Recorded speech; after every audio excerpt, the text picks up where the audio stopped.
soy Manuel Jimeno Romero, soy médico, pero soy asesor CEO de Teruel en el tema ferroviario y a la vez soy uno de los portavoces de Teruel Existe.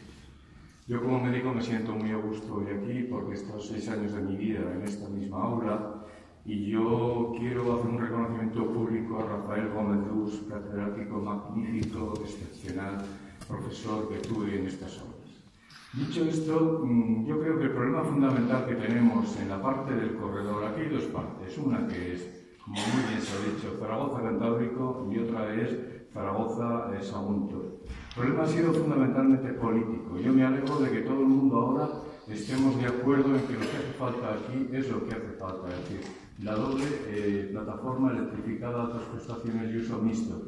Esto ya lo dijo aquí en Zaragoza José Blanco en el año 2009, se publicó posteriormente en el BOE y luego salieron estudios informativos.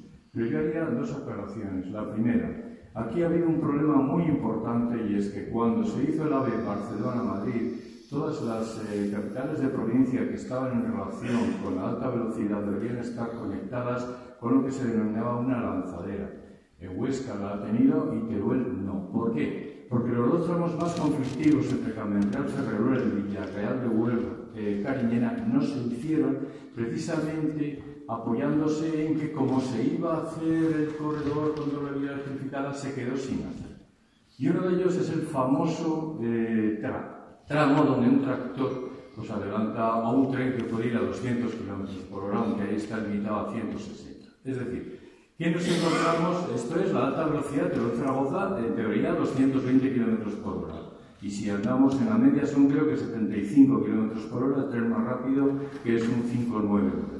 Bien, dicho esto, luego tenemos la otra parte, que es la parte entre Teruel y Sagunto, que Francés Sánchez lo definió muy bien hace un año y dijo, está peor que hace 100 años, está totalmente sin ningún tipo de mantenimiento y como mucho lo que Fomento tiene previsto invertir va a servir para que pasen las mercancías con un mínimo de garantía. ¿Por qué? Porque el trazado sigue exacto del siglo XIX, el mismo trazado. Entonces, no se ha hecho absolutamente, prácticamente nada de mantenimiento. Cuando digo nada de mantenimiento, tenemos datos del Ministerio de Fomento respecto a lo que se ha invertido en esta línea en los últimos años.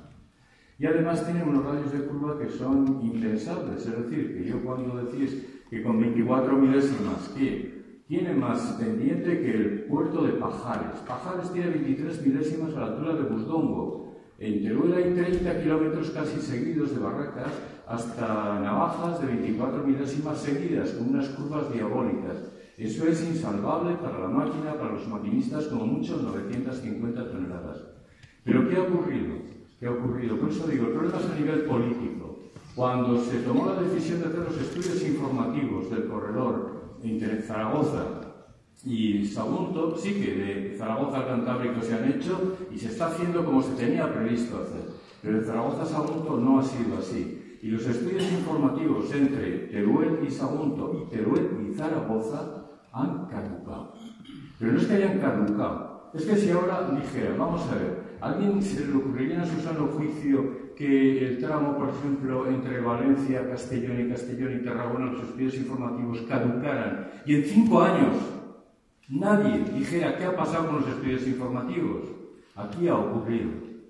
De hecho, pues a través del Movimiento Ciudadano fue el que ante una pregunta en la mesa del Congreso de los Diputados salió a colación de que el tramo entre Teruel y Sagunto llevaba 2 años caducado. Es decir, y esta es la realidad. Por una parte quiero dejarlo muy claro. El segundo tema, importante, cuando hablamos de la viabilidad, una respuesta también a la mesa del Congreso, 7 preguntas concretas, pues contestaban en 2 líneas y media diciendo, bueno, pero esto es de septiembre de este año. Que bueno, que de alguna manera eso se vería, si había demanda suficiente, ver la viabilidad, no viabilidad. Y yo voy a dar un dato objetivo, claro y nítido. El libro blanco del transporte de Europa dice que en el año 30 el 30% de mercancías debe ser transportada por ferrocarril. Y en el año 50 el 50%, en distancias superiores a 300 kilómetros. Si hacemos caso a Europa, y lo argumentaba sobre todo por 2 motivos, por el tema de CO2 y por el tema de la dependencia de combustibles fósiles. Nosotros, desgraciadamente, por no hacer caso a Europa, hoy creo que ha habido noticias de que la térmica de Andorra se cierra. supone el 40% del PIB de toda la zona de la comarca y las limítrofes, y el 9% del PIB de Teruel. Si hacemos caso a lo que Europa nos dice, en el año 30, el 30% de mercancías tienen que ir por ferrocarril. En estos momentos, por la A23 pasan 145.000 toneladas brutas diarias. Hemos hecho un cálculo aproximado en el año 30. Nos aproximaremos a las 171.000 toneladas. El 30% es cerca de 60 trenes diarios. Esto es así de sencillo.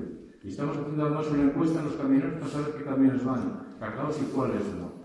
Al final, cuando se quiere argumentar o decir algo, o vamos pensando en el futuro, o nos quedaremos siempre cortos. Muchas gracias.